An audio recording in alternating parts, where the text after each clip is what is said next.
ভালোবাসি তোকে পর্ব ৩৫। মেঘের চিৎকারের শব্দে আবিরের হৃদয় কেঁপে উঠেছে। সহসা ফোন ফেলে ছুটে যায় রান্নাঘরে। গরম তেল ছিটকে পড়েছে মেঘের হাতে পায়ে। এত রাতে বাসার মানুষ সজাগ হলে ঝামেলা হবে ভেবে চিৎকার দিয়েই নিজের মুখ চেপে ধরেছে। ফ্লোরে বসে ফুঁপিয়ে ফুঁপিয়ে কাঁদছে। আবির চুলা বন্ধ করে ঝড়ের বেগে টুথপেস্ট নিয়ে আসছে। হাঁটু গেড়ে বসে আলতো করে হাতে আর পায়ে পেস্ট লাগিয়ে দিচ্ছে। কয়েক মুহূর্তের মধ্যেই আবিরের শরীর ঘেমে একাকার অবস্থা। রক্তাভ দুচোখ মেঘের হাতে পায়ে নিবন্ধ। বুকের ভেতর হৃৎপিণ্ডটা অবিরাম কাঁপছে। মেঘের হাতে পায়ে পেস্ট লাগিয়ে ফু দিয়ে দিচ্ছে। মেঘ কেঁদেই যাচ্ছে, তবে এই ক্রন্দন শব্দহীন। আবির ভ্রুকুচকে নিজের ভেতরে থাকা সবটুকু আক্রোশ কণ্ঠে ঢেলে দাঁতে দাঁত চেপে বলল, আমায় না জ্বালালে কি তোর শান্তি হয় না? আবির ভাইয়ের রাগান্বিত কণ্ঠ শুনে মেঘ জলসিক্ত চোখে আবিরের মুখের পানে তাকায়। চোখ পড়ে রক্তাভ দুচোখে। এই চোখে অসহায়ত্ব স্পষ্ট প্রতীয়মান হচ্ছে। আবিরের নিঃশ্বাসের মাত্রা তীব্র। কপালে বিদ্যমান ঘামের বিন্দুগুলো চিকচিক করছে। আচমকা আবির মেঘকে কোলে তুলে নেয়। অমনি মেঘের চক্ষু চড়ক গাছ। এক মুহূর্তে কান্না থেমে গেছে। অবাক চোখে তাকিয়ে আছে আবিরের মুখের পানে। আবির কোনো দিকে না তাকিয়ে মেঘকে নিয়ে সোফায় বসিয়ে ঠান্ডা কণ্ঠে বলল, এখনো জ্বলছে? মেঘ এপাশ ওপাশ মাথা নেড়ে না করল। আবির মেঘের হাতে পায়ে ফু দিতে দিতে হঠাৎ অত্যন্ত নমনীয় স্বরে বলে উঠল, কথা বললে কেন কথা শুনিস না? তেলটা যদি আর একটু বেশি পড়তো? কি তখন কি হতো বল? মেঘ অপলক দৃষ্টিতে আবিরের দিকে তাকিয়ে আছে। আবির ভাইয়ের বলা কথাটা মেঘের কলিজায় লাগছে। আবির ভাইয়ের এত কোমল কণ্ঠ কোনোদিন শুনেনি সে। মেঘের অপলক দৃষ্টিতে আবিরের অদ্ভুত ঘোর কাজ করছে। কোনো মতে চোখ নামিয়ে শুধালো, রাতে খাইছিস? মেঘ আস্তে করে বলল, না। আবিরের মেজাজ খারাপ হলো। কপাল কুঁচকে মেঘের দিকে তাকিয়ে প্রশ্ন করল, এত রাত হয়ে গেছে, খাসনি কেন? মেঘ যে উপন্যাস পড়তে পড়তে 11টা বাজিয়ে ফেলেছে, তারপর থেকে আবির ভাইয়ের অপেক্ষাতে আছে, এই কথা আবির ভাইকে কীভাবে বলবে সে? মেঘের হাত ও পায়ের দিকে একবার দেখে ঠান্ডা কণ্ঠে বলল, এখানে চুপচাপ বসে থাক, আসছি আমি। কিছুক্ষণের মধ্যে আবির আরেকটা ডিম ভেজে ভাত নিয়ে আসছে। মেঘ নির্বাক চোখে চেয়ে আছে। হৃৎপিণ্ডে ধুকপুকানি শুরু হয়ে যাচ্ছে। আবির ভাই খাবার নিয়ে আসছে। আবির ভাই কি খাইয়ে দেবেন? এসব ভেবেই অস্থির হয়ে যাচ্ছে। জ্বরের ঘরে প্রথমবার মেঘকে আবির খাইয়ে দেওয়ার অনুভূতি ঠিকমতো বুঝতে না পারলেও আজ সে অনুভব করতে পারছে। খুব যত্ন সহকারে মেঘকে খাইয়ে দিচ্ছে আবির। পানির গ্লাসটাতে পর্যন্ত ছুঁতে দিচ্ছে না। খাওয়া শেষে মেঘের হাত আর পা পরিষ্কার করে ফ্রিজ থেকে দই বের করে নিয়ে এসেছে। এর মধ্যে কম করে হলেও 100 বার প্রশ্ন করে ফেলেছে, জ্বলছে কিনা, ব্যথা করছে কিনা। মেঘের থেকেও আবিরের যেন অনেক গুণ বেশি দুশ্চিন্তায় আছে। আবিরের আতঙ্কিত কণ্ঠস্বর শুনে মেঘ বারবার অবাক চোখে তাকাচ্ছে। আবির ভাইয়ের এই আচরণ কি ভাইয়ের প্রতি বোনের ভালোবাসা, নাকি অন্য কিছু? অন্য কিছু ভেবেও বারবার আটকে যাচ্ছে। মনে পড়ে যাচ্ছে ফুপ্পিকে নিয়ে আবির ভাইয়ের বলা কথাগুলো। মেঘকে কোলে নিয়ে রুম পর্যন্ত দিয়ে আসছে। 3 দিন হয়ে গেছে মেঘের হাতে পায়ে তেল পড়েছে। ভাগ্য ভালো ছিল বলে মেঘের হাতে ফোসকা পড়েনি, তবে দাগ হয়ে আছে। এই দাগ বুঝতে বেশ কিছুদিন লাগবে। সময় চলমান। মেঘ আর বন্যা দুজনেই ঢাকা বিশ্ববিদ্যালয়ে উদ্ভিদ বিজ্ঞান বিভাগে ভর্তি হয়েছে। ক্লাসও শুরু হয়ে গেছে। মায়া ঢাকা বিশ্ববিদ্যালয়ে চান্স পেয়েও ভর্তি হয়নি, তার পছন্দ মতো জগন্নাথ বিশ্ববিদ্যালয়ে ভর্তি হয়েছে। পাখি এখনও ভর্তি হয়নি। বন্যার মেঘের নতুন 3 জন বান্ধবী হয়েছে। লেজা, সাদিয়া আর মিষ্টি। আর দুজন ছেলে বন্ধুও হয়েছে, মিনহাজ আর তামিম। মিনহাজের সাথে বন্ধুত্বটা খুব অদ্ভুতভাবে হয়েছে। প্রথম দিন মেঘ আর বন্যা আশপাশ দেখতে দেখতে ডিপার্টমেন্টে হাঁটছিল। এক ছেলে একটা রুম থেকে দৌড়ে বের হচ্ছিল। মেঘ আর বন্যা অন্যমনস্ক থাকায় বিষয়টা খেয়াল করেনি। ছেলেটা কাছাকাছি আসায় মেঘ দ্রুত সরতে গিয়ে হাতে ব্যথা পেয়েছিল। অথচ ছেলেটা মেঘ আর বন্যাকে দেখে দৌড় থামিয়ে উচ্চস্বরে চেঁচিয়ে ওঠে, দেখে চলতে পারো না? কোন ইয়ার? বন্যা আস্তে করে বলে, প্রথম বর্ষ। ছেলেটা বিরক্তির স্বরে ও বলে চলে যায়। বন্যা আর মেঘ দুজনেই আহাম্মকের মতো চেয়ে থাকে। ছেলের হাবভাবে মনে হয়েছিল সিনিয়র কোনো ভাইয়া। তারপর যখন দেখলো এই ছেলে ওদের সাথেই পড়ে, তখন দুই বান্ধবী তেলে বেগুনে জ্বলে উঠেছিল। এরপর থেকে ছেলে বেশ কয়েকবার মেঘ আর বন্যার সঙ্গে কথা বলতে আসছে। প্রথম দিনে দুষ্টামির জন্য প্রতিদিন কম করে হলেও 10 বার করে মাফ চায়। বন্যা আর মেঘকে এখন আপু বলে রাখে। সেই মিনহাজের সাথে ভর্তির দিন থেকে তামিমের পরিচয়। আস্তে আস্তে ভালো বন্ধুত্ব হয়ে গেছে। মিনহাজের মাধ্যমে বন্যা আর মেঘের সঙ্গেও তামিমের খুব ভালো বন্ধুত্ব হয়ে গেছে। আজ শুক্রবার বাড়িতে মিম, আদি আর মেঘের হইচই চলছে। আবির সকাল সকাল উঠে নাস্তা করে বেশ কয়েকটা সময় ধরে ভাই বোনদের দুষ্টামি দেখছে। দুপুরের পরপর আবিরের বড় মামা আসছেন। ওনার বড় মেয়ে মাইসাকে ছেলে পক্ষ দেখতে আসবে, তাই উনি সবাইকে দাওয়াত দিতে আসছেন। যদি পছন্দ হয় তাহলে বিয়ের দিন তারিখ ঠিক হয়ে যাবে। আলী আহমেদ খান স্বাভাবিক কণ্ঠে বললেন, আমি এখন যেতে পারবো না, আপনি বরং আবিরের মাকে নিয়ে যান। বিয়ে ঠিক হোক, বিয়ের সময় সবাই যাব ইনশাল্লাহ। বড় মামা আবিরের দিকে তাকাতেই আবির বলে উঠল, বড় মামা আমায় যেতে বলো না প্লিজ, আমার অনেক কাজ আছে। তুমি আসছো যেহেতু আম্মুকে আজই নিয়ে যাও, এতে কোনো সমস্যা নেই, তবুও আমায় যেতে বলো না। বড় মামা একটু রেগে বললেন, এখন তোদের সমস্যা শুনছি, কিন্তু বিয়ের সময় আমি কারো কোনো সমস্যা শুনতে চাই না।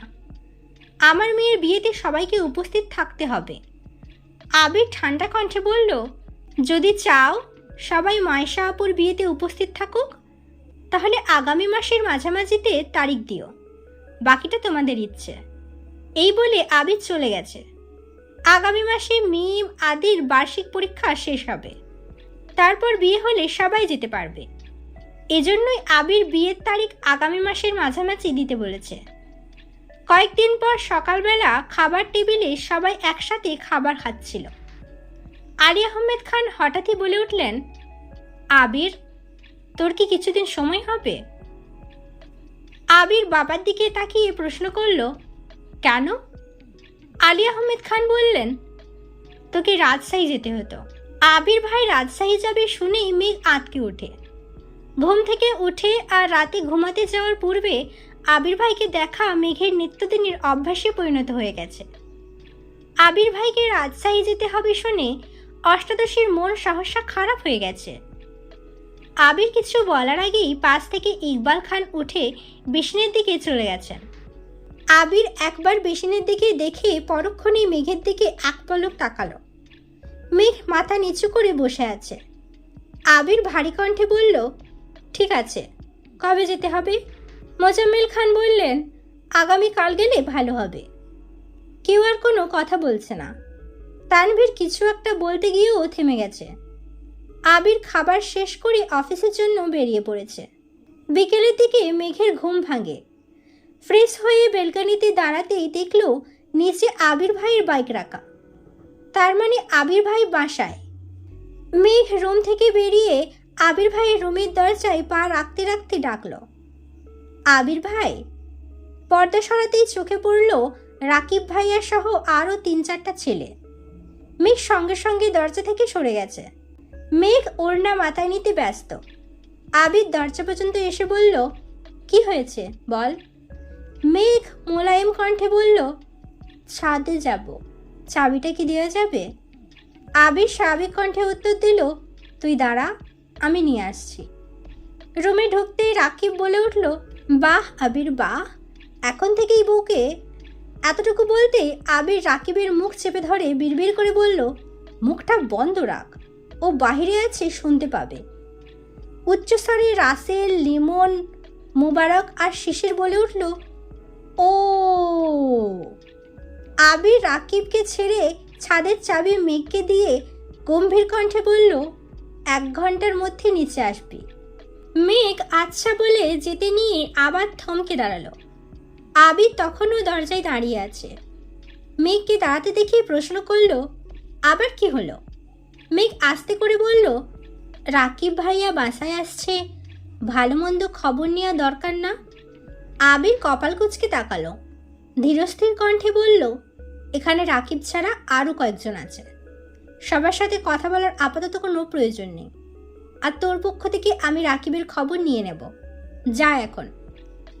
ঘরে ঢুকতেই সবাই একসাথে বলে উঠল, এখনই এই অবস্থা আবির? আবির বিরক্তির স্বরে বলল, কি অবস্থা? এখনই ও বলে সম্বোধন করছিস, বিয়ের পর কি বলবি? আবির ঠাট্টার স্বরে বলল, ও গো, হ্যাঁ গো, জান, কলিজা, ফুসফুস, ময়না, টিয়া, টুনটুনি, কত কিছুই আছে। শিশির বলে উঠল, ফাজলামো বাদ দিয়ে বিয়েটা তাড়াতাড়ি কর, আমরা তোর প্রণয়ের শুভ পরিণত দেখতেই চাই। আবিরের মুখের হাসি মুহূর্তেই গায়েব হয়ে গেছে। ধপ করে বিছানার পাশে বসে গরুভার কণ্ঠে বলল, যদি পারতাম সেই কবেই ওরে আমার রানী বানিয়ে ফেলতাম, পারছি না তো। রাসেল স্বাভাবিক কণ্ঠে বলল, সেসব বাদ দে, তোর এখন রাজশাহী যাওয়ার কি দরকার বলতো? এই সপ্তাহে আমাদের মিটিং হওয়ার কথা ছিল, তুই চলে গেলে কিভাবে হবে? আবির বলল, আমায় যেতে হবে, মিটিং পরে করব। লিমন সচেতন কণ্ঠে শুধালো, তোর ইকবাল চাচুকে পাঠালেই হয়, এমনিতেও উনিই তো বেশিরভাগ দায়িত্ব সামলান। আবির ভারী কণ্ঠে বলল, উনি সিলেট আর চট্টগ্রামের সব দায়িত্ব সামলান, ওনার রাজশাহী যাওয়া বারণ। কেন? লিমন প্রশ্ন করল। আবির বলা শুরু করল, অনেক বছর আগের ঘটনা, যখন রাজশাহীতে প্রথমবার কোম্পানির কাজ শুরু হয়েছিল, তখন বেশ কয়েক বছর কাকামণি রাজশাহীতে ছিলেন। ওইখানে যেই বাসাতে ছিলেন, ওই বাসার মালিকের মেয়েকে কাকামণির ভালো লাগতে শুরু করে। মালিকের মেয়েরও কাকামণিকে ভালো লাগে। ধীরে ধীরে ওনাদের মধ্যে প্রেমের সম্পর্ক গড়ে ওঠে। কিছুদিনের মধ্যে মালিকের পরিবার বিষয়টা জানতে পারে। তাদের দিক থেকে আপত্তি ছিল না, বিয়েও করিয়ে দিতে চেয়েছিল, কিন্তু কাকামণি চেয়েছিল পরিবার নিয়ে গিয়ে বউ উঠিয়ে আনবে। সেই যে রাজশাহী থেকে বাসায় আসছিল আব্বু আর চাচ্চুকে নিতে, ওই দিনের পর থেকে আজও রাজশাহীতে পা দিতে পারেননি। বিয়ে তো করতে পারেইনি, রাজশাহী পর্যন্ত যেতে পারেন না। জোর করে আব্বু চাচ্চুর পছন্দে কুমিল্লা থেকে কাকিয়াকে বিয়ে করিয়ে এনেছেন।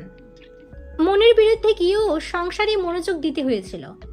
সংসারে মনোযোগ আনার পিছনে পুরো ক্রেডিট কাকিয়ার। উনি অনেক ভালো মানুষ, উনি কাকামণির পাশে বন্ধুর মতো ছিলেন।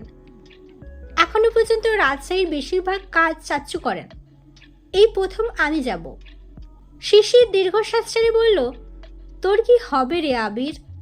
আবির মুচকি হেসে উত্তর দিল, সিদ্ধান্ত তো কবেই নিয়ে ফেলেছি, মেঘকে পেলে বাঁচবো, আর না হয়। রাসেল প্রশ্ন করল, তোর বাবা আর চাচার সমস্যা কি? আবির দীর্ঘশ্বাস ছেড়ে বলল, সমাজ। ওনারা সমাজের চোখে ভালো থাকতে আপন মানুষদের মনকে হাজারবার খুন করতে পারেন। অফিসিয়াল কিছু বিষয় নিয়ে বেশ কিছুক্ষণ আলোচনা করল। এর মধ্যে মেঘ এসে চাবি দিয়ে গেছে। সন্ধ্যার দিকে রাকিবরা চলে গেছে। রাকিবদের গেট পর্যন্ত এগিয়ে দিয়ে ফেলার পথে মেঘের দরজার সামনে আবির দাঁড়িয়ে পড়ল। দরজা ধাক্কা দিয়ে তাকাতেই চোখে পড়ল মেঘ টেবিলের ওপর মাথা নিচু করে বসে আছে। আবির মোলায়েম কণ্ঠে বলল, আসবো? মেঘ মাথা তুলে ঘাড় ঘুরিয়ে তাকিয়েছে। অশ্রুসিক্ত লোচনে তাকালো। অমনি গাল বেয়ে নোনা জল গড়িয়ে পড়তে শুরু করে। আবিরকে দেখে মেঘ আবার মাথা নিচু করে ফেলছে।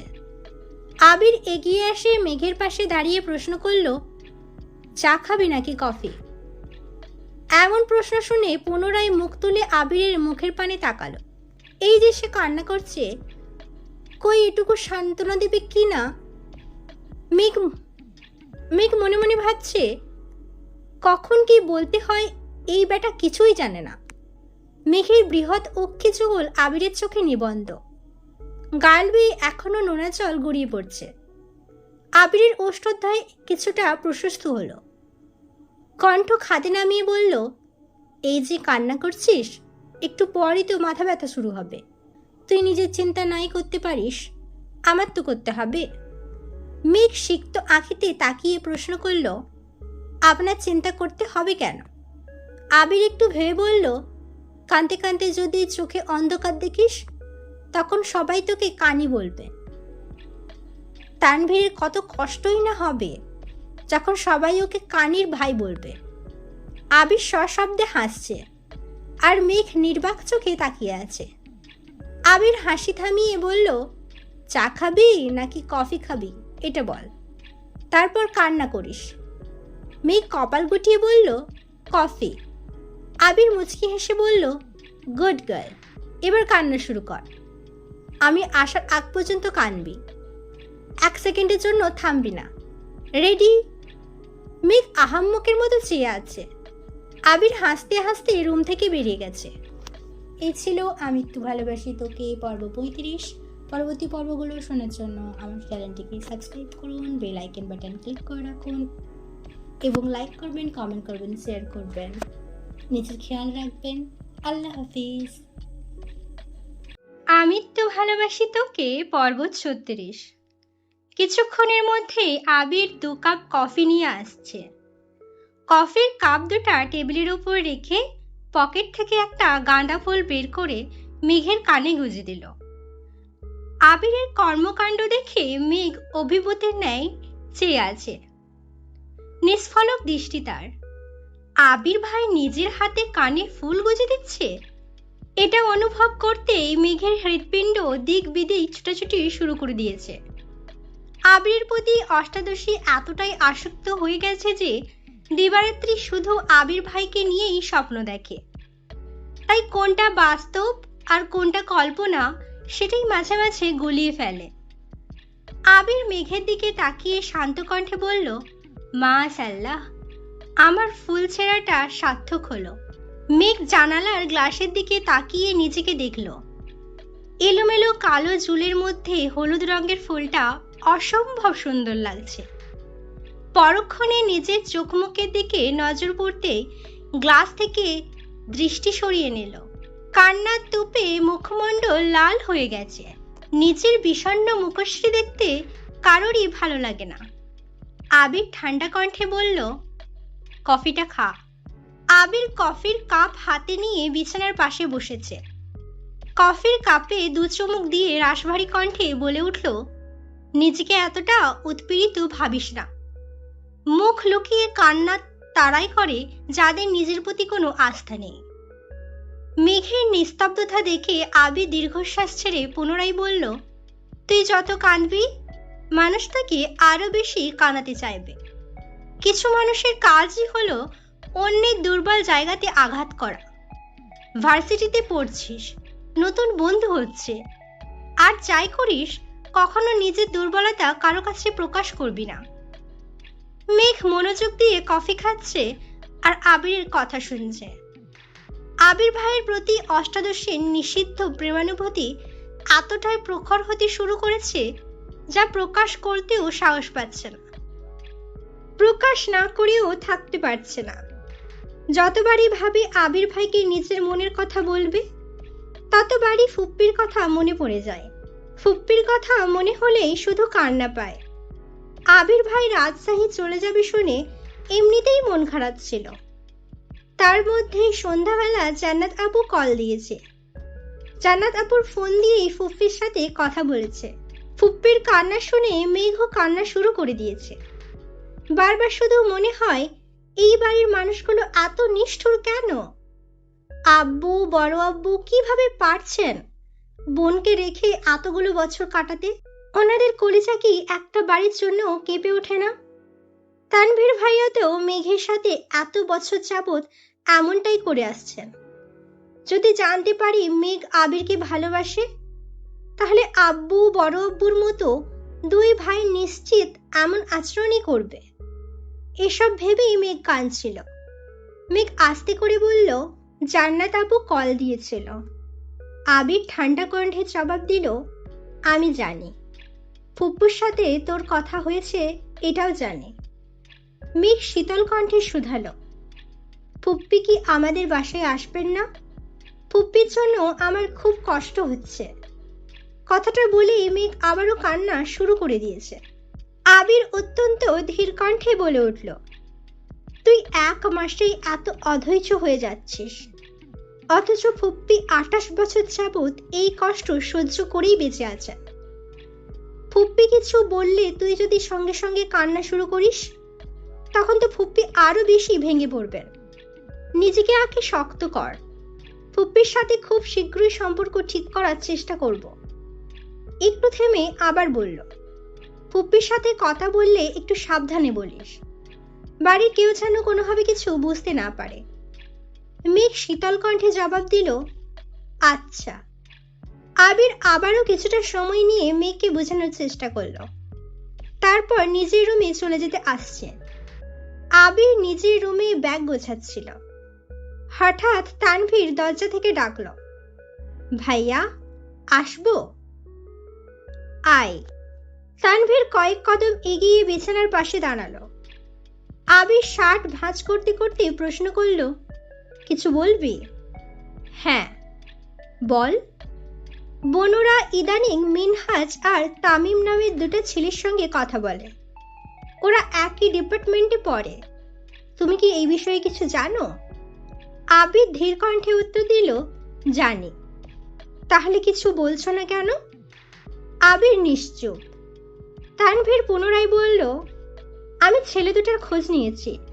তুমি বললে আমি বনু বা ওই ছেলেগুলোর সঙ্গে কথা বলি। আবির এখনো নিশ্চুপ।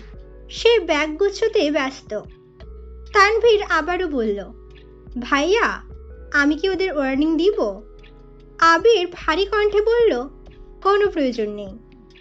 কেন? এমনি। যদি পারিস আমি ফেরার আগ পর্যন্ত একটু খেয়াল রাখিস।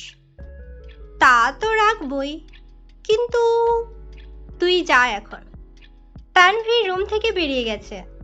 সঙ্গে সঙ্গে রাকিবকে কল দিয়ে সব জানিয়েছে। 10 মিনিটের মধ্যে রাকিব আবিরকে কল দিয়েছে। আবির কল রিসিভ করে গম্ভীর কণ্ঠে বলল, তুইও কি একই বিষয়ে কথা বলতে ফোন দিয়েছিস? রাকিব চিন্তিত কণ্ঠে শুধালো, তোর সমস্যা কি? আবির বিরক্তির স্বরে জানালো, সমস্যা নেই। তুই কি বিষয়টাকে গুরুত্ব দিচ্ছিস না? ওয়ার্নিং দিলেই তো ঠিক হয়ে যাবে। তুই শুধু বল ওয়ার্নিং দিব কিনা। বিষয়টা আমি বা তানভীরই সামলাতে পারবো। আবির কণ্ঠ দ্বিগুণ ভারী করে বলল, ওয়ার্নিং দেওয়ার হলে আমি প্রথম দিনই দিতাম, এতদিন অপেক্ষা করতাম না। তুই বলছিস না কেন? তুই কি মেঘের প্রতি? রাকিবের কথা শেষ করার আগেই আবির রাগান্বিত কণ্ঠে চিৎকার দিয়ে উঠল, থাম! মেঘকে ছাড়া আমি আমার অস্তিত্ব কল্পনা করতে পারবো না। ওকে নিয়ে আমি কোনো প্রকার নেগেটিভ কথা শুনতে চাই না। তাহলে বিষয়টাকে গুরুত্ব কেন দিচ্ছিস না? আমি মেঘকে চাই, আমি ওকেই চাইব। মেঘ ব্যতীত এই আবিরের হৃদয় স্পর্শ করার সাধ্যই পৃথিবীর কারণ নেই। কিন্তু আমি চাইলেই তো হবে না। মেঘকেও তো বুঝতে হবে ওর মনে আমার জন্য সমপরিমাণ ভালোবাসা আছে কিনা। এই আবির কি মাহাদিবা খান মেঘের হৃদয়ে তোলপাড় চালাতে সক্ষম কিনা, এটা তাকেই বুঝতে হবে। একটু থেমে দীর্ঘশ্বাস ছেড়ে আবার বলে উঠল, কতদিন আর সবকিছু থেকে ওকে আটকে রাখবো? এখন ভার্সিটিতে পড়ছে, চারপাশে কত চাকচিক্যময় পরিবেশ। সবকিছুর ভিড়ে ওর মন যদি আমায় খুঁজে নেয়, তবেই না আমার ভালোবাসা পূর্ণতা পাবে। রাকিব রাগান্বিত কণ্ঠে বলল, তোর এই পাগলামের পরিমাণ খুব ভয়ানক হবে। মিলিয়ে নিস, এখনো সময় আছে। তুই শুধু একবার বল। আবির কণ্ঠ 3 গুণ ভারী করে বলা শুরু করলো, জীবনটা তো এমনিতেই তছনছ হয়ে গেছে, ভয়ানক পরিণামের আর কি বা বাকি আছে? তুই বিশ্বাস কর রাকিব, ওরে কাঁদতে দেখলে আমার কলিজা কেঁপে ওঠে। মনে হয় আমার হৃৎপিণ্ডটাতে কেউ অবিরত ছুরি দিয়ে আঘাত করছে। আর যখন বুঝতে পারি এই কান্নার কারণটা আমি, তখন নিজেকে বড্ড অপরাধী মনে হয়। এই জীবন তো আমি চাইনি রাকিব, ওকে কাঁদাবো বলে তো ভালোবাসিনি। তবে কেন আমার সাথে এমনটা হলো? রাকিব কথা খুঁজে পাচ্ছে না। আমতা আমতা করে বলল, থাক, চিন্তা করিস না, সব ঠিক হয়ে যাবে ইনশাল্লাহ। আবির আর কোনো কথা বলেনি, ফোন কেটে দিয়েছে। ভোরবেলা রওনা দিতে হবে। ব্যাগ গুছিয়ে ঘুমিয়ে পড়েছে। আবির রাজশাহীতে গেছে 3 দিন হলো। আজকে মালিহা খান ভাইয়ের বাড়ি থেকে ঘুরে আসছেন। মায়েশার বিয়ে আগামী মাসের মাঝামাঝিতেই ঠিক করা হয়েছে। ততদিনে মিম আর আদির পরীক্ষা শেষ হয়ে যাবে। মিম আর আদির সামনে পরীক্ষা বলে লেখাপড়া একটু বেশি করতে হচ্ছে। আকলিমা খান ছেলে মেয়েকে পড়ানোতে ব্যস্ত। মেঘ শুয়ে বসে আর টিভি দেখে দিন কাটায়। সন্ধ্যার পর মেঘ টিভিতে প্রোগ্রাম দেখছিল। মালিহা খান মেঘের পাশের সোফায় বসে শান্ত কণ্ঠে জিজ্ঞেস করলেন, তোর ভাইয়ের সাথে কি আজকে কথা হয়েছে? মেঘ টিভির থেকে মনোযোগ সরিয়ে বড় আম্মুর দিকে তাকিয়ে বলল, কোন ভাই? মালিহা খান ভনিতে ছাড়াই বললেন, আবিরের সাথে কি আজকে কথা হয়েছে তোর? মেঘ ঠান্ডা কণ্ঠে উত্তর দিল, আমার সঙ্গে তো কথা হয়নি, সকালে আম্মুর সাথে কথা হয়েছিল। মালিহা খান কিছুটা গম্ভীর কণ্ঠে বললেন, তোরা ভাই বোনেরা এমন কেন? আমার ভাইয়েরা বিয়ের এত বছর পরও প্রতিদিন কেউ না কেউ ফোন দিয়ে আমার খোঁজ খবর নেয়। আর তোরা এখনই কথাবার্তা বলিস না। তোদের বিয়ে দিলে শ্বশুরবাড়ি থেকে তো জীবনেও ভাইদের খবর নিবি না। বিয়ের কথা শুনেই মেঘের মন খারাপ হয়ে গেছে। বাবা মা, বড় আম্মু, কাকিয়া, ভাই বোনদের ছেড়ে যেতে হবে ভেবে এত বছর বিয়ের কথা শুনলেই মেঘের রাগ উঠে যেত। এখন সবার সঙ্গে আরো একজন ওতপ্রোতভাবে জড়িয়ে আছে। আবির ভাইয়ের প্রতি তার অসীম ভালোবাসার পরিমাণ কি হবে? আবির ভাই ছাড়া অন্য কাউকে নিয়ে ভাবতেই পারে না সে। মালিহা খান আদেশের স্বরে বললেন, আবিরকে একটা কল দে তো। আমি সকাল 11টায় কল দিলাম, বিকেলেও দিলাম, কিন্তু তোর ভাই তো কল ধরছে না। কল দিয়ে দেখ তো ধরে কিনা। মেঘ পাশ থেকে ফোন নিয়ে আবিরের নাম্বারে ডায়াল করলো। কয়েকবার রিং হওয়ার পরই রিসিভ হলো। মেঘ তৎক্ষণাৎ বড় আম্মুর দিকে ফোন এগিয়ে দিল। আবির তি বলতেই মালিহা খান বলে উঠলেন, সারাদিন কই ছিলি? সকালেও কল দিলাম, বিকেলেও কল দিলাম। আবির বিস্ময়ের সমেত তাকিয়ে ভারী কণ্ঠে বলে, আম্মু। মালিহা খান পুনরায় বললেন, কোথায় আছিস? আবির ঢোক গিলিয়ে তপ্তস্বরে বলল, ভুলে ফোন রেখে অফিসে চলে গেছিলাম, মাত্রই রুমে আসছি। আবিরের আম্মু মুখ গোমরা করে বললেন, ফোন যে রেখে গেছিলি সেটা কি জানানোর দরকার ছিল না? আমি চিন্তায় চিন্তায় অস্থির হয়ে যাচ্ছিলাম। আবির ঠান্ডা কণ্ঠে উত্তর দিল, আম্মু তোমাকে তো বলেছি আমার জন্য এত চিন্তা করো না। তুমি কখন আসছো সেটা বলো। আসছি দুপুরের পরে। মায়েশার বিয়ে ঠিক হয়েছে আগামী মাসে। শোন, তোর মামা সহ বাড়ির সবাই কম করে হলেও 1000বার করে বলে দিয়েছে যেন তুই বিয়েতে যাস। সেসব নিয়ে ভাবার সময় আছে? তোমার শরীরের কি অবস্থা? আলহামদুলিল্লাহ, সুস্থ আছি। তুই কেমন আছিস বাবা? কবে আসবি? আলহামদুলিল্লাহ, ভালো আছি। কবে আসবো এখনো বলতে পারছি না। কেন? তুই আসলেই বলবো। আচ্ছা, মেয়ে কোথায়? এখানেই আছে, ফোনটা ওকে দাও তো। নে, তোর ভাই কথা বলবে। এই বলে ফোনটা মালিহা খান মেঘের দিকে এগিয়ে দিল। মেঘ কাঁপা কাঁপা হাতে ফোনটা নিল। আবির ভাইয়ের সঙ্গে কথা বলতে গেলে এখনো অস্বস্তিতে ভোগে মেয়েটা। মেঘ ফোন হাতে নেওয়ায় মালিহা খান উঠে রান্নাঘরের দিকে চলে গেছে। মেঘ ফোন কানে ধরে শীতল কণ্ঠে সালাম দিল। আবির সালামের উত্তর দিয়ে গম্ভীর কণ্ঠে শুধালো, তুই যে কাজগুলো করিস এগুলো কি বুঝে করিস? মেঘ ভয়ে ভয়ে শুধালো, কি? তুই যে হুট করে আম্মুর কাছে ফোন দিয়ে দিলি। আমি তো তুই ভাবে কথা বলছিলাম। যদি কিছু বলে ফেলতাম? কি বলে ফেলতেন? সে যাই বলি, এমন কাজ আর কখনো করবি না। ফোন কাউকে দেওয়ার আগে বলে তারপর দিবি, মনে থাকবে? হ্যাঁ। আগেও কি কল দিচ্ছিলি? মেঘ আস্তে করে বলল, না। তা দিবি কেন? আমি বাড়িতে না থাকলে তো তোর ঈদ লেগে যায়। নিজের মতো চলতে পারিস, সবকিছু করতে পারিস। মেঘ বিড়বিড় করে বলল, আপনাকে কল দিতে ভয় লাগে। কথাটা শোনা মাত্র আবিরের মেজাজ খারাপ হয়ে গেছে। কপাল গুটিয়ে অত্যন্ত পুরু কণ্ঠে বলল, খুব ভালো, আমার মাথা ব্যথা করছে, রাখছি। মেঘ আর কিছুই বলতে পারল না। আবির কল কেটে দিয়েছে। অষ্টাদশী মন খারাপ করতে চেয়েও করতে পারল না। 3 দিন পর আবির ভাইয়ের সঙ্গে একটু হলেও কথা হয়েছে, এতেই মনটা হালকা হয়ে গেছে। তবে আবির ভাইয়ের মাথা ব্যথা শুনে চিন্তাও লাগছে। খাওয়া দাওয়া শেষ করে রাতে শুয়ে শুয়ে ভাবছে আবির ভাইকে কল দিবে কিনা। ভাবতে ভাবতে ডায়াল করলো আবিরের নাম্বার। অষ্টাদশীর বুকে ধুকপুকুনি শুরু হয়ে গেছে। বারবার মনে হচ্ছে শ্বাস আটকে আসছে। শোয়া থেকে উঠে বসেছে। আবির ফোন রিসিভ করে বলল, সরি। কেন? সন্ধ্যার আচরণের জন্য। মেঘের অক্ষি যুগল কোটর থেকে বাহিরে আসতে চাইছে। আবির ভাই তাকে সরি বলছে? এটাও কি সম্ভব? মেঘ কোমল কণ্ঠে শুধালো, আপনার মাথা ব্যথা কি কমেছে? আবির ঠান্ডার স্বরে বলল, যদি বলি কমেছে তাহলে কি কথা বলবি না? মেঘ ভনিতে ছাড়াই বলে উঠল, বলবো। আবির মৃদু হেসে বলল, তার মানে কথা বলতে ফোন দিচ্ছিস? মেঘ আমতা আমতা করে উত্তর দিল, না। আবির ভ্রুকুচকে প্রশ্ন করল, তাহলে ফোন কেন দিচ্ছিস? মেঘ মন খারাপ করে বলল, জানি না। আবির সশব্দে হেসে বলে, হায় আল্লাহ, এত কনফিউজড। হাসি থামিয়ে আবির স্বাভাবিক কণ্ঠে বলে উঠল, চিন্তা করিস না, খাবার খেয়ে ওষুধ খাইছিলাম, এখন মাথা ব্যথা কমেছে। তুই কি করিস? আমি বসে আছি। খাইছিস? হ্যাঁ। ক্লাসে গেছিলি? জি।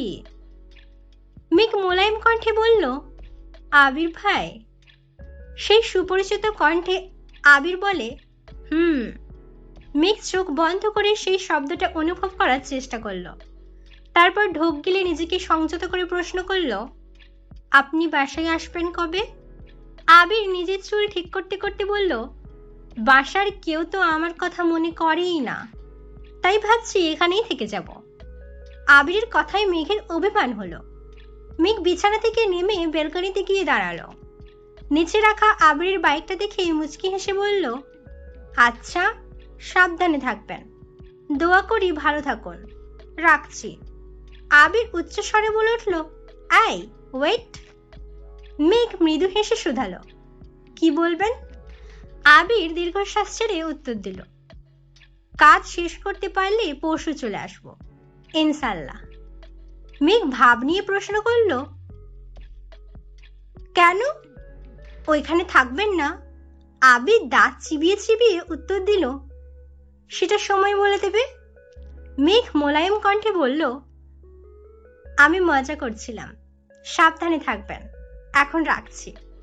আচ্ছা, তুইও সাবধানে থাকিস। মেঘ ব্যালকনিতে দাঁড়িয়ে ফোনে আবিরের ছবি দেখাই ব্যস্ত। প্রতিটা ছবিতেই আবির ভাইকে অসম্ভব সুন্দর লাগছে। এত সুদর্শন কোনো পুরুষ হতে পারে? এটা আবির ভাইকে না দেখলেই মেঘের বিশ্বাসই হতো না। আবির ভাইয়ের বলা প্রতিটা কথায় অষ্টাদশীর হৃদয়ে দোলা দিচ্ছে। এই কয়েক মাসে আবির ভাই অষ্টাদশীর পুরো পৃথিবী দখল করে ফেলেছে। এতগুলো ছবি দেখলো, কিন্তু একটা ছবিতেও হাসির চিঠি ফোটা নেই। অথচ ওই মানুষটা নিজেও জানে না ওনার হাসিটা অষ্টাদশীর অতীব প্রিয়। মেঘের মাঝে মাঝে মনে হয়, ফুপ্পির মতো আমার জীবনটাও যদি এমন হয়।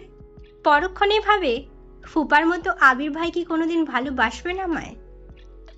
আজ সেই কাঙ্ক্ষিত দিন। আবির ভাই আসবে বলে মেঘ দুপুর থেকে ব্যালকনিতে অপেক্ষা করছে, অথচ আবির ফেরার কোনো নামগন্ধ নেই। বারবার ফোন হাতে নিচ্ছে কিন্তু কল দেওয়ার সাহস হচ্ছে না। কিছুক্ষণ পর মিম রুমে আসছে। মিম, আপু কি করো? মেঘ ব্যালকনি থেকে রুমে ঢুকতে ঢুকতে বলল, এমনি দাঁড়াইছিলাম। তোর হাতে ওইটা কি? মিম, আপু জানো, আমার এক বান্ধবী এটা দিয়েছে। সুন্দর না? মেঘ হ্যান্ড প্রিন্ট করা টি শার্টটা হাতে নিয়ে দেখল। মেঘ, অনেক সুন্দর হয়েছে। তোর বান্ধবী করেছে? মিম, না, আমার বান্ধবীর বড় বোন অনলাইন থেকে শিখে নাকি করেছে। আপু চলো না, আমরাও শিখি। মেঘ, তোর শিখতে হবে না, সামনে তোর পরীক্ষা না, আমি শিখে তোকে একটা জামার ডিজাইন করে দেব, নে। মিম, আপু সত্যি? মেঘ এক গাল হেসে উত্তর দিল, সত্যি সত্যি সত্যি। খুশি? মিম মেঘকে জড়িয়ে ধরে বলল, অনেক খুশি। মিম মেঘের রুম থেকে বের হতেই আবিরের সাথে দেখা। মিম হাসি মুখে প্রশ্ন করল, ভাইয়া কেমন আছেন? ভাইয়া শব্দ শুনেই মেঘের হৃদস্পন্দন বেড়ে যাচ্ছে। মেঘ দ্রুত পায়ে এগিয়ে গেল দরজার দিকে। আবির স্বাভাবিক কণ্ঠে বলল, আলহামদুলিল্লাহ ভালো। তুই কেমন আছিস? ভালো। নিচে তোদের জন্য খাবার রেখে আসছি, যা। মিম চলে গেছে। মেঘের হাতে মিমির দেওয়া টি শার্টটা ডিজাইন দেখার জন্য রাখছিল। আবির মেঘের দিকে তাকিয়ে পরপর দুইবার ভ্রু নাচালো। সহসা মেঘের মুখে হাসি ফুটে উঠেছে। আবির মেঘকে আপাদমস্তক দেখে কপাল কুঁচকে বলল, হাতে ওটা কি? মেঘ টি শার্টটা খুলে দেখলো আর বলল, এটা মিমের বান্ধবী মিমকে দিয়েছে। আবির কপাল কুঁচকে পুনরায় শুধালো, তো এটা তোর কাছে কেন? মেঘ আস্তে করে বলল, আমি হ্যান্ড প্রিন্টিং শিখব। আবির দ্বিগুণ ভারী কণ্ঠে শোধালো, কোথা থেকে? মেঘ চট করে উত্তর দিল, অনলাইনে। কথাটা শুনে আবির স্বস্তির নিঃশ্বাস ফেলল। মৃদু হেসে উত্তর দিল, আচ্ছা শিখিস, যা যা লাগে বলিস আমায়, এনে দেব না। পকেট থেকে দুটা কিটক্যাট চকলেট বের করে মেঘকে দিয়ে নিচের রুমে চলে গেছে। মেঘ দরজায় দাঁড়িয়ে আবিরের হাঁটার দিকে তাকিয়ে আছে। দুদিন পর আবিরের মামাতো বোন মাইসার বিয়ে। আবিরের মামা দিনে কয়েকবার করে ফোন দিচ্ছেন। বাসায় এসেও সবাইকে বলে গেছেন। আবির সন্ধ্যার দিকে ছাদের এক পাশে বসে আছে। তানভীর পিছন থেকে ডাকলো, ভাইয়া। আবির পিছনে না তাকিয়ে উত্তর দিল, এদিকে আয়। তানভীর আবিরের কাছে আস্তে আস্তে ভারী কণ্ঠে বলল, আগে থেকেই বলা ছিল, এখন থেকে তোমার বউ তুমি সামলাবে। নিজের বউ নিজে নিয়ে যাও বিয়েতে, আমায় যেতে বলো না। আবির, তুই বিয়েতে যাবি না? তানভীর, আমি কিভাবে যাব বলো, সামনে সভাপতি নির্বাচন। এই অবস্থায় আমার পক্ষে 3-4 দিনের জন্য বিয়েতে যাওয়া অসম্ভব। তুমি যাও, সমস্যা নেই, আমি বিয়ের দিন যাব। আবির গম্ভীর কণ্ঠে বলল, আমার তো যেতে সমস্যা ছিল না, কিন্তু কিন্তু কি? মালার জন্য একটু টেনশন হচ্ছে। গত 2 বছর যাবৎ মেয়েটা আমায় অতিরিক্ত জ্বালাইতেছে। দিনে রাতে শুধু মেসেজ আর কল দেয়। সব ঝামেলার মূলে আমার বাসার মানুষ। মালা ফোন কিনছে ভালো কথা, আম্মুর আমার নাম্বারটা কেন দিতে হলো? প্রথমবার ভালোভাবে কথা বলছি। সম্পর্কে মামাতো বোন, আমিও ওইভাবেই কথা বলছি। এরপর থেকে প্রায়ই কল দেয়। কয়েকবার নর্মালি কল রিসিভ করেছি। আমি মামামির সাথে কথা বলি আর ওই মেয়ে দেখি কেমন করে তাকাই থাকে। যখন তখন ফোন দেয়, কি উল্টোপাল্টা কথা বলে। ধমক দিলে মামা বা মামির হাতে ফোন ধরিয়ে দেয়। মা আমিকে তো কিছু বলতে পারি না। না পারছিলাম নাম্বার ব্লক করতে, না পারছিলাম ভালোভাবে কথা বলতে।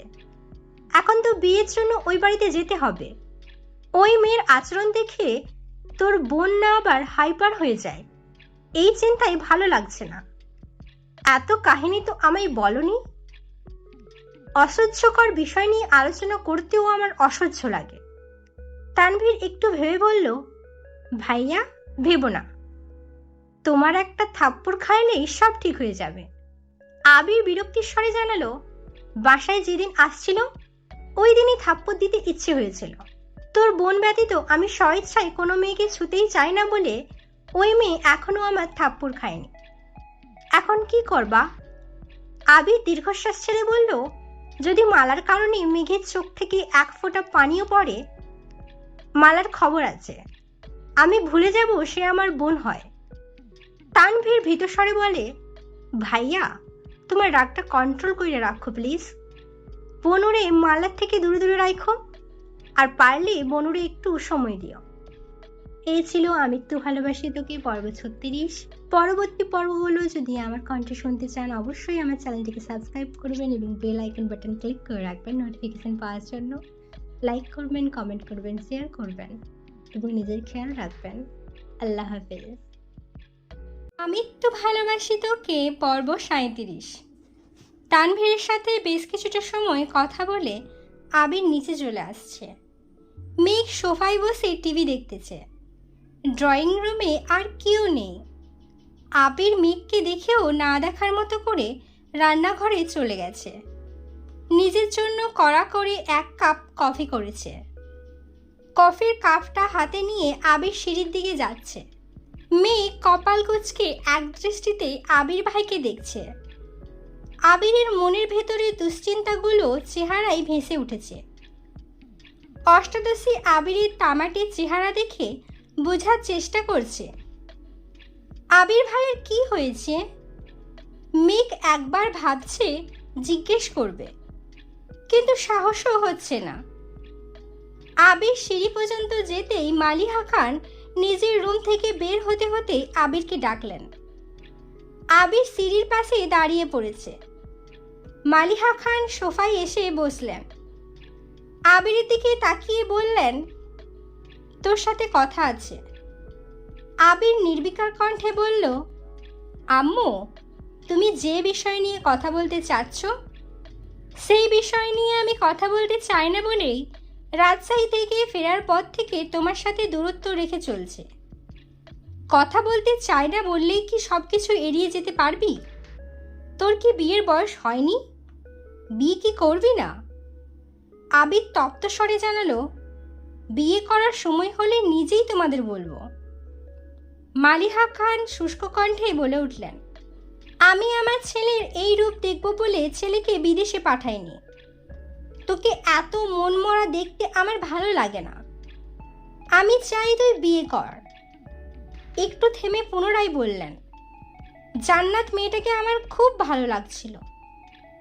এতদিন মেঘের টিউটর ছিল, এখন তো আর সে আমাদের বাসায় পড়ায় না।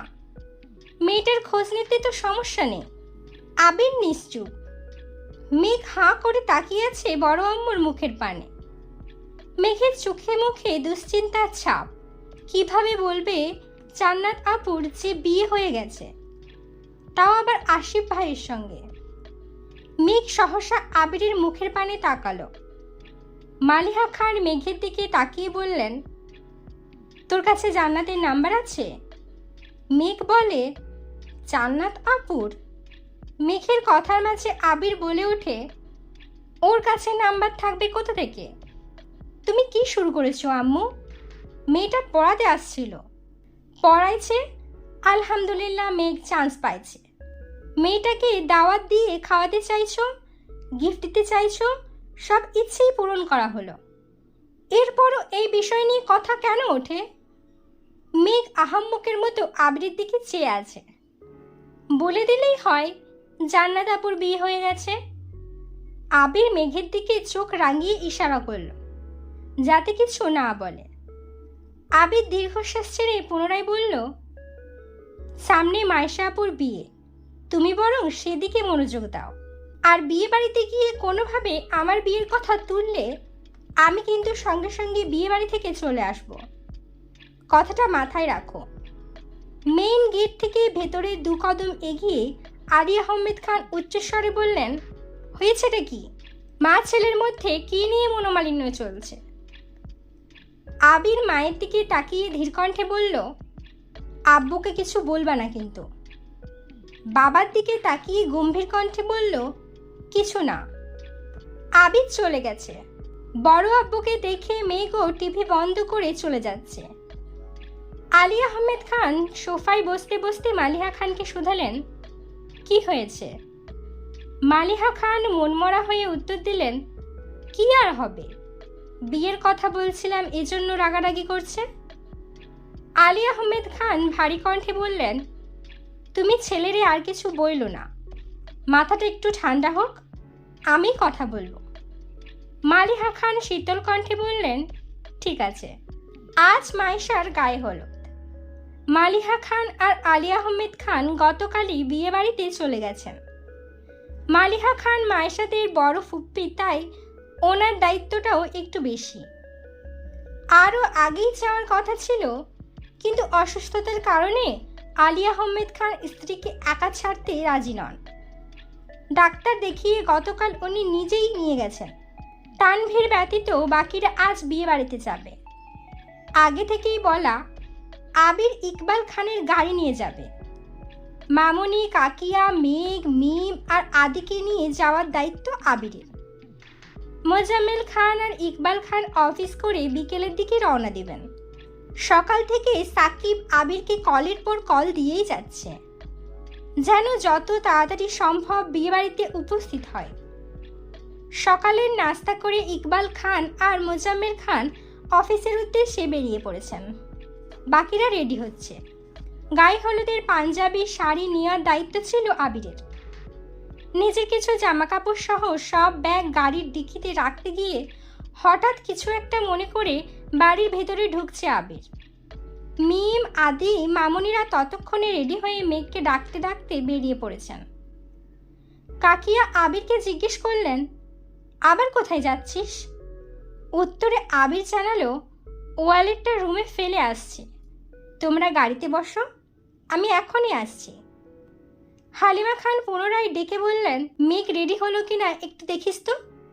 আবির আচ্ছা বলে শ্রী দিয়ে দ্রুত পায়ে উঠে রুম থেকে ওয়ালেট আর একটা জ্যাকেট নিয়ে বের হয়েছে।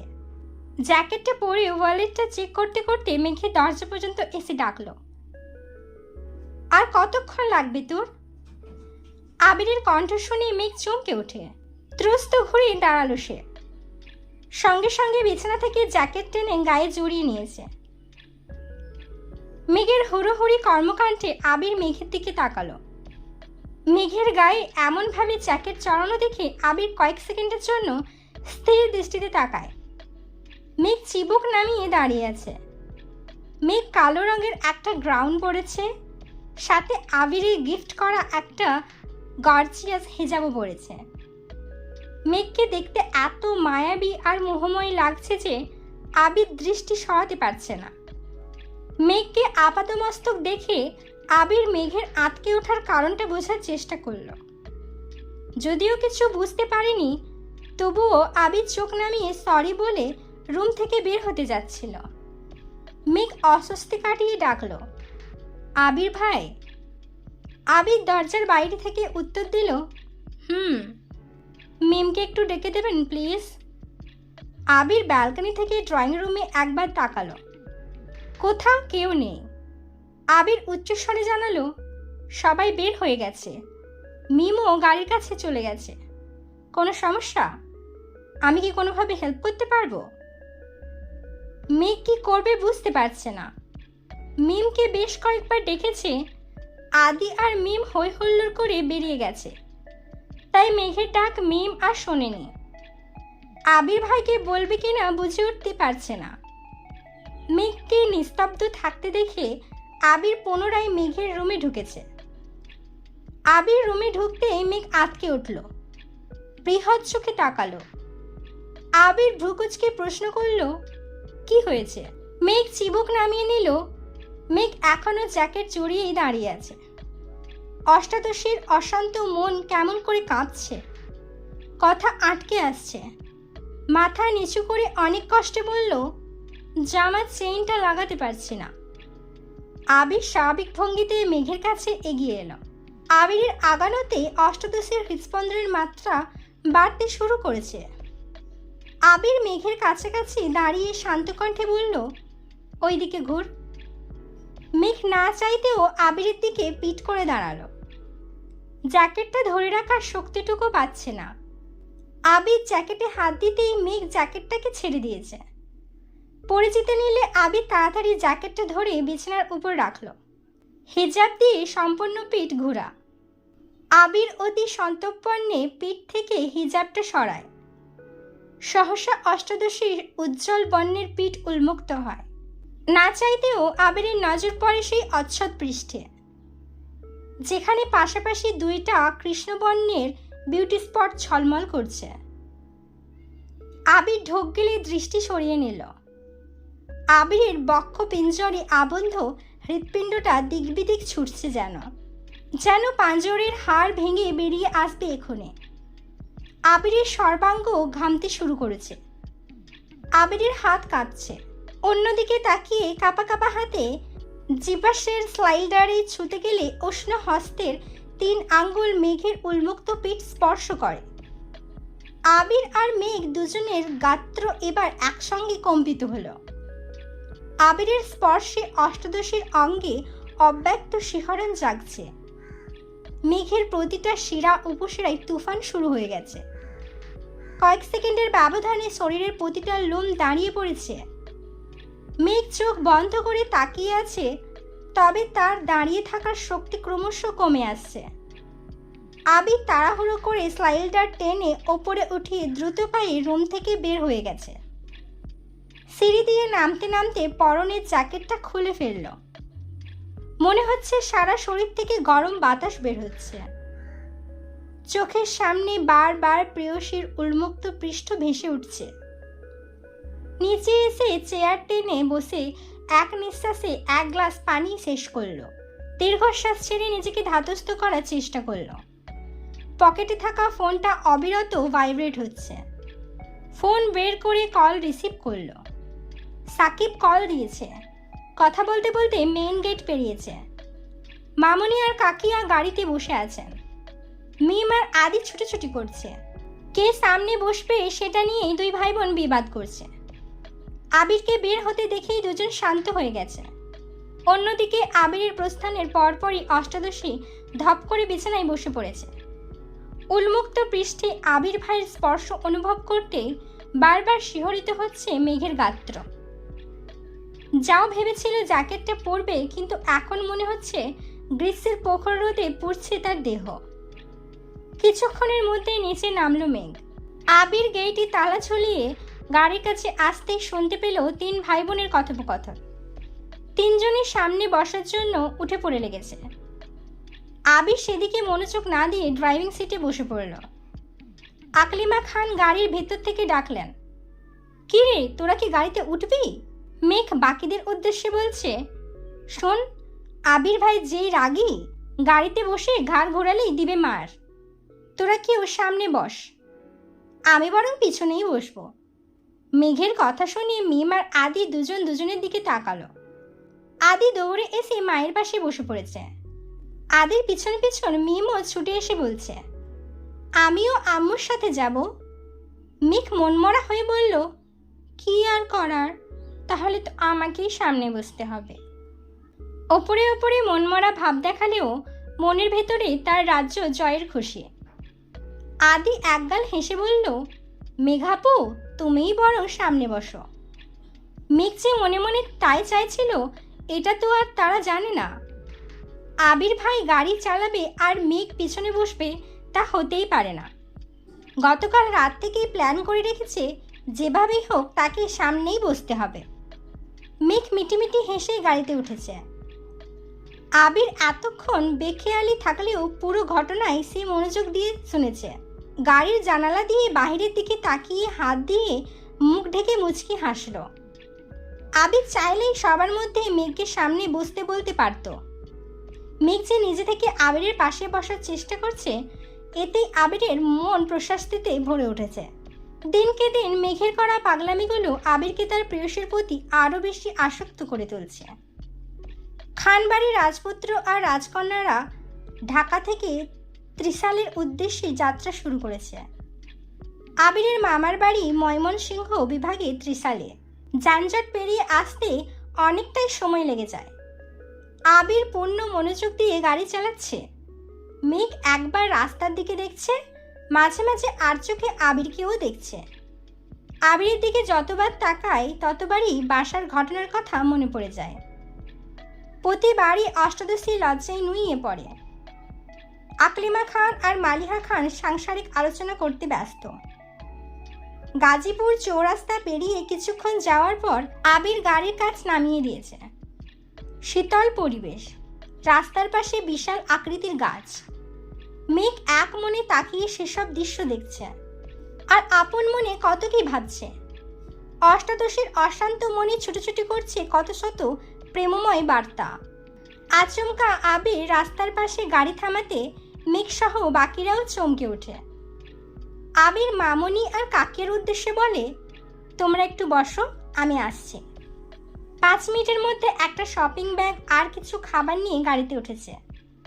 খাবারগুলো মিমদের দিয়ে শপিং ব্যাগটা মেঘকে দিয়ে বলল, এটা রাখ, পরে নেব। দীর্ঘ পথ অতিক্রম করে আবিরের মামা বাড়িতে পৌঁছালো। 3 মামার বাড়ি পাশাপাশি। বড় মামার বাড়ি 2 তলা বিল্ডিং। বিয়ে বাড়িতে গেট অনেক দূর থেকেই সবার চোখে পড়ছে। গেটের কাছে অনেকেই অপেক্ষা করছে। মিমদের নামতে দেখে বরণডালা নিয়ে মালা ঘর থেকে বেরিয়ে আসছে। মেঘ বার হতে যাবে এমন সময় আবির মেঘের হাত টেনে 1000 টাকার নোট মেঘের হাতে দিয়ে আস্তে করে বলল, বরণ করলে এটা দিয়ে দিস। মেঘকে কেউ যেন কোনোভাবে কিছু বলতে না পারে, তাই আবির আগে থেকেই চোখ কান খোলা রাখার চেষ্টা করছে। আবিরের সামনে মালা বরণডালা ধরতেই আবির বিরক্তির স্বরে বলল, আমার এসব পছন্দ না, বরণ করলে ওদের করো। আবির বরণডালায় টাকা দিয়ে মালাকে পাশ কাটিয়ে বাড়িতে ঢুকে পড়েছে। মালা যথারীতি হাসি মুখে বাকিদের বরণ করল। আবির একটু ভেতরে আসতেই সাকিব দৌড়ে এসে আবিরকে জড়িয়ে ধরে বলল, কেমন আছো ভাইয়া? আলহামদুলিল্লাহ ভালো। তুই কেমন আছিস? আলহামদুলিল্লাহ অনেক ভালো। কত বছর পর তুমি আমাদের বাড়িতে আসছো, ভালো তো থাকতেই হবে। আবির স্বাভাবিক কণ্ঠে শোধালো, বাকিরা কোথায়? আছে, চলো। ততক্ষণে মেঘরাও বাড়িতে ঢুকে পড়েছে। আবির বারান্দায় পা রাখতে রাখতে সবার উদ্দেশ্যে সালাম দিল। সালামের উত্তর দিয়ে এক একজন এক এক রকম প্রশ্ন করছে। তাদের মধ্যে একজন বয়স্ক মহিলা বলে উঠলেন, এইটা বাবু না? কত বড় হইয়া গেছে, মাশাআল্লাহ, বাবুরে চেনার তো কোনো উপায়ই নাই। ওঠান থেকে মেয়ে কথাটা শুনে ফিক করে হেসে দিল। আবির ভাইয়ের মতো সুপুরুষ দেহে এত লম্বা চওড়া মানুষকে কেউ বাবু বলে সম্বোধন করছে, এটা শুনেই হাসি পাচ্ছে। তারপরও নিশ্চিত হওয়ার জন্য মায়ের দিকে তাকিয়ে শুধালো, বাবু কে আম্মু? হালিমা খান বললেন, আবিরকে ওর মামাবাড়ির মানুষ ছোটবেলায় বাবু বলে ডাকত, উনি তোর বড় আম্মুর চাচি হন। আবির মৃদু হেসে শুধালো, নানু কেমন আছো? আলহামদুলিল্লাহ ভালো আছি ভাই, তুমি ভালো আছো নি? আলহামদুলিল্লাহ। বেশ কিছুটা সময় আলাপচারিতা চলল। আবির মায়েশার সঙ্গে দেখা করতে ভেতরে চলে গেছে। মায়েশার রুমের সামনে এসে ডাকলো, আপু আসবো? মায়েশা আবিরকে দেখেই মিষ্টি করে হাসলো। বিছানা থেকে নেমে জিজ্ঞেস করলো, কেমন আছিস ভাই আমার? কত বছর পর তোকে দেখছি। আবিরের ওষ্ঠোদ্বয় প্রশস্ত হলো। উত্তরে আবিরও বলল, তোমাকেও। আচ্ছা আপু, এই বিয়েতে তুমি খুশি তো? আলহামদুলিল্লাহ, আব্বু আম্মু খুশি থাকলে আমিও খুশি। শুধু একটাই ইচ্ছে, যার কাছে বিয়ে দিচ্ছে সে মানুষটা যেন ভালো হয়। চিন্তা করো না, মানুষ হিসেবে ভাইয়া খুব ভালো। আমি খোঁজ নিয়েছি, তাছাড়া ওনার সাথে আমার দেখা হয়েছে। ইনশাআল্লাহ তুমি খুশি হবে। তুই দেখা করেছিলি? এর মধ্যে মিম, মেঘ আর আদিও মায়েশা আবুকে দেখতে আসছে। মায়েশা বরাবরই চাপা স্বভাবের একটা মানুষ, কখনো কারো বাড়িতে বেড়াতেও যায় না, তবে ফোনে প্রায়ই সবার সাথে কথা হয়। তাছাড়া মালিহা খান বেড়াতে আসলে ওনার মুখে বাসার সবার কথা শোনে, সেভাবেই চিনে সকলকে।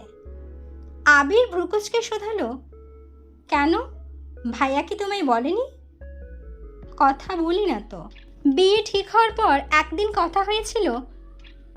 আমার কথা বলতে খুব অস্বস্তি লাগে। উনি মাঝে মাঝেই কল দেন, কিন্তু আমি রিসিভ করি না।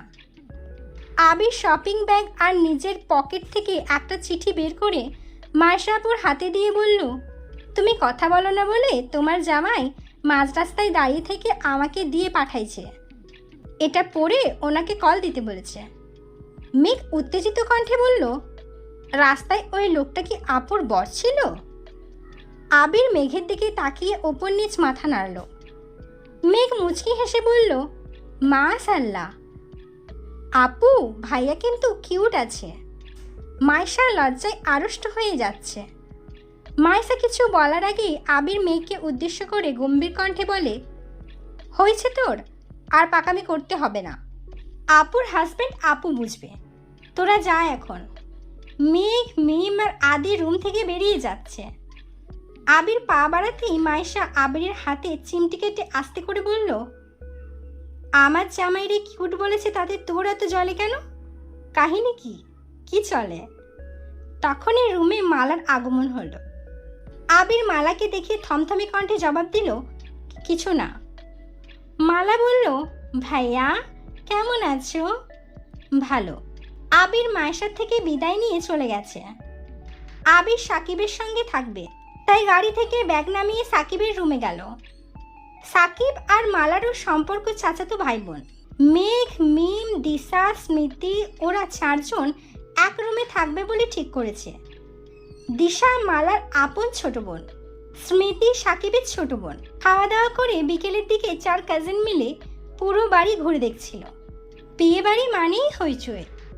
বিকাল হতে হতে আত্মীয় স্বজনদের ভিড় জমতে শুরু হয়েছে।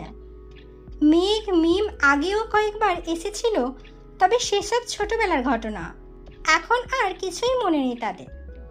আবিরের 3 মামার বাড়ি পাশাপাশি হওয়ায় 3টা উঠান মিলে বাড়ির সামনে বিশাল মাঠের ন্যায় জায়গা। এক পাশে খাবারের ব্যবস্থা করা হচ্ছে, আরেক পাশে গায়ে হলুদের স্টেজ করা হচ্ছে। সাকিব, মিলন, আবির এমনকি আদিও স্টেজ সাজানোতে ব্যস্ত। মেঘ আবিরকে দেখেই থমকে দাঁড়ালো, পা বাড়ালো সেদিকে। স্মৃতি পেছন থেকে ডাকলো, মেঘাপু কোথায় যাচ্ছ? স্টেজ সাজানো দেখতে। ঘুরবা না? তোমরা ঘুরে আসো, আমি যাব না। মেঘ আর কোথায় যাবে? তার আবেগের কেন্দ্রবিন্দু তো আবির ভাই। আবির ভাইকে দেখাতে যতটা শান্তি, আর সেই শান্তি আর কোথাও নেই। তাই মেঘ স্টেজের দিকে এগিয়ে আসলো। সাকিব মেঘকে দেখে জিজ্ঞেস করলো, কেমন আছো মেঘবতী? আলহামদুলিল্লাহ, আপনি কেমন আছেন? আলহামদুলিল্লাহ। মেঘের কণ্ঠ শুনে আবির পেছন ফিরে মেঘকে দেখল। চুলগুলো বেঁধে মাথায় ওড়না দিয়ে রেখেছে। আবির লাইটিং সেট করতে করতে শুধালো, খাইছিস কিছু? জি। আবির মেঘকে উদ্দেশ্য করে বলল, ভাইয়া কিন্তু এখনো খায়নি। তুমি ভাইয়ার খোঁজ নিলে না কেন? আবির দাঁতে দাঁত চেপে সাকিবের দিকে তাকিয়ে বলে, বেশি কথা বললে তোর শরীরে তার পিছিয়ে দেব। মেঘ শীতল কণ্ঠে বলল, আমি তো জানতাম না। আবির মেঘের দিকে তাকিয়ে বলল, আমি খাইছি। সাকিব এমনিই মজা করছে। আবির সাকিবেরা কাজ করছে। মেঘ চেয়ারে বসে বসে তাদের কাজ করা দেখছে। কিছুক্ষণ পর স্মৃতি, দিশা আর মিমও চলে আসছে। সবাই চেয়ারে বসে গল্প করছে, অথচ মেঘের নজর আবিরের দিকে। আশেপাশে কে কি বলছে সেসব কোনো মনোযোগ নেই তার। স্টেজ সাজানো প্রায় শেষের দিকে। তখন মালা একটা প্লেটে করে রকমের মিঠা নিয়ে আসছে। আবিরকে ডেকে বলেছে, আবির ভাইয়া তোমার জন্য পিঠা নিয়ে আসছে। মালার কথায় আবির কোনোরূপ প্রতিক্রিয়া দেখালো না, ফিরে তাকালোও না। অথচ মেঘের ছ্যাদ করে রাগ উঠে গেছে। মনে পড়ে গেছে বাসায় আবির ভাইয়ের উপর ঢলে পড়তে যাচ্ছিল এই মালা আপু। আবির ভাইয়ের প্রতি তখন তীব্র ভালোবাসা অনুভব করতে না পারলেও সেদিন ঠিকই কেঁদেছিল সে। তবে এখন তো সে আবির ভাইকে ভালোবাসে। আবির ভাই ভালোবাসুক বা না বাসুক, অষ্টাদশী মনে প্রাণে আবিরকে ভালোবাসে। আবিরের আশেপাশে এসে কাউকে সহ্য করতে পারবে না। মেঘ ভেতরে ভেতরে রাগে ফুঁসছে। মালা পুনরায় বলল, পিঠাগুলো খেয়ে নাও ভাইয়া। আবির পেছনে না ফিরেই বলল, আমি খাবো না পিঠা, ওদের দে। হাত দিয়ে মেঘদেরকে ইশারা করল। আবিরের কথাটা মালার পছন্দ হয়নি। আকস্মাৎ সাকিব বলল, 3 দিন যাবৎ এত কাজ করতেছি, আমাকেও তো একটা পিঠা ধরাতে পারিস। মালা সাকিবের উপর নিজের ক্ষোভ প্রকাশ করে। তুই কি বাড়ির মেহমান যে তোকে আলাদা করে পিঠা দিতে হবে? সাকিব মন খারাপ করে বলল, আজ মেহমান হতে পারিনি বলে কেউ দামই দেয় না। মালা আর কথা বাড়ালো না। মেঘের হাতে পিঠাগুলো দিয়ে চলে গেছে। পিঠাগুলো সে আবিরের জন্য আলাদা করে এনেছিল। নকশি পিঠার সবগুলোই লাভ আকৃতির। পিঠাগুলোর দিকে নজর পড়তেই দ্বিতীয় দফায় রাগ উঠে গেল মেঘের। মিম আর স্মৃতির দিকে পিঠাগুলো দিয়ে বলল, তোরা খা, আমি খাবো না। আবির সাকিবের দিকে তাকাতেই সাকিব জিজ্ঞেস করলো, কি হয়েছে মেঘাবতী, পিঠা খাবে না কেন তুমি? আমাদের বাড়ির পিঠাগুলো কি অপরাধ করছে যে তুমি তাদের ছুঁয়েও দেখছো না? মেঘ গম্ভীর মুখ করে উত্তর দিল, পিঠা খাবো, তবে এগুলো না। সাকিব বলে, আয় মিলন, মেঘাবতীর জন্য পিঠা নিয়ে আয়। যত জাতের পিঠা ঘরে আছে সবগুলো নিয়ে আসবি। মেঘ ভ্রুকুচকে বলল, আমি এখন খাবো না পিঠা। মিলন সেসবে পাত্তা দেয়নি। কিছুক্ষণের মধ্যেই বড় প্লেট দিয়ে অনেক প্রকারের পিঠা এনে মেঘকে দিয়েছে। মেঘ না চাইতেও 2-1টা পিঠা খেয়েছে। আবির লাইটিংয়ের কাজ শেষ করে মেঘের পাশের চেয়ারে বসেছে। মেঘ আবিরের দিকে প্লেট এগিয়ে দিয়ে বলল, নেন পিঠা খান। আবির 2 হাত সামনে এগিয়ে বোঝালো, হাতে ময়লা, খাবে কি করে? মেঘ ভনিতে ছাড়াই বলল, হাত ধুয়ে আসুন। আবির রাসভারী কণ্ঠে বলে, কষ্ট লাগছে? মেঘ মুচকি হেসে আস্তে করে বলল, খাইয়ে দেব আমি, দিলে খারাপ হয় না। মেঘ কথাটা মজা করে বলেছিল। আবির ভাই যে এভাবে রাজি হয়ে যাবে এটা ভাবেনি। আবিরের পছন্দ মতো কয়েকটা পিঠা খাইয়ে দিয়েছে। হঠাৎ আবিরের চোখে পড়ে বড় মামার সঙ্গে আবিরের আব্বুর বাড়িতে আসতে চান।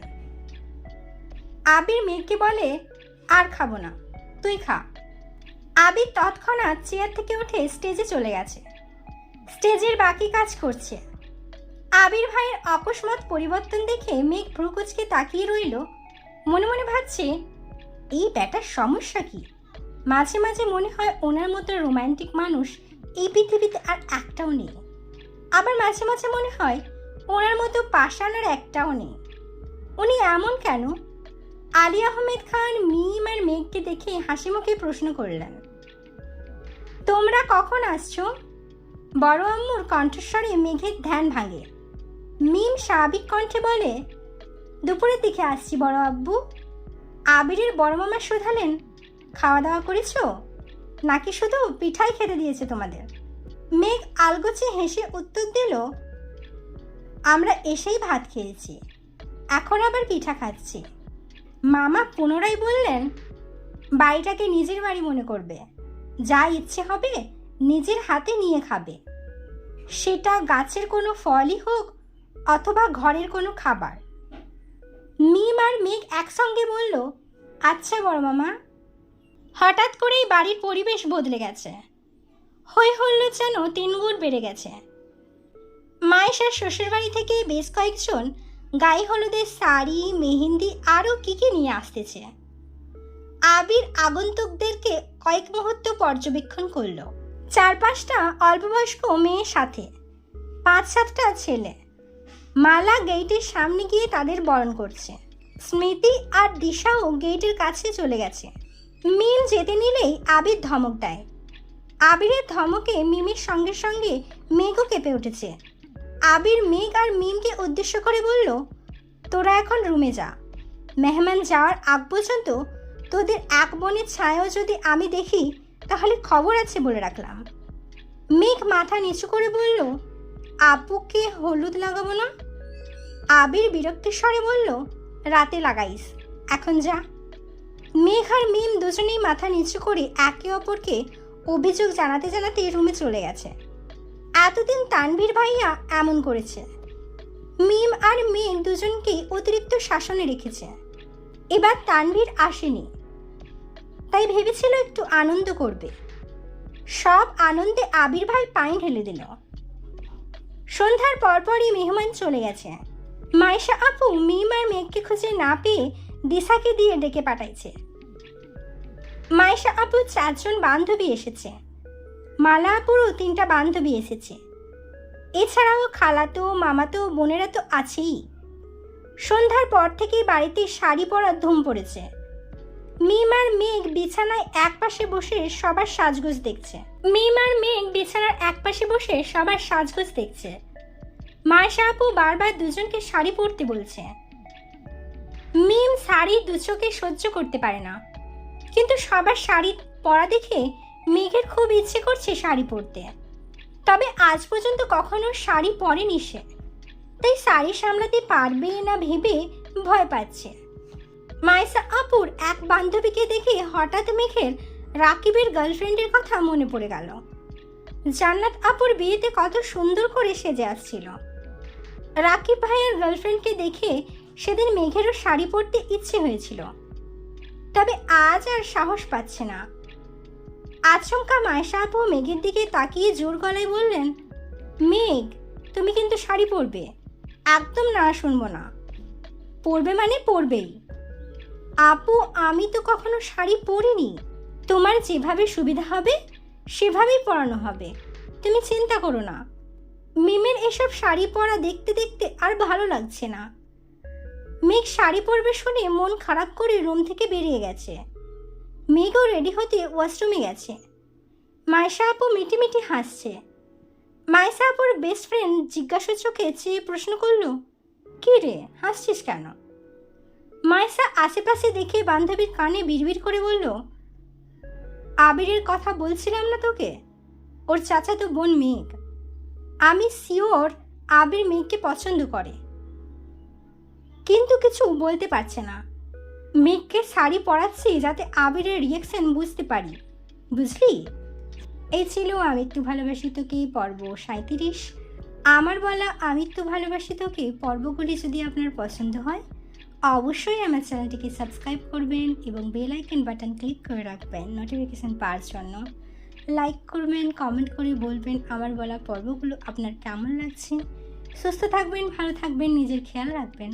আল্লাহ হাফিজ।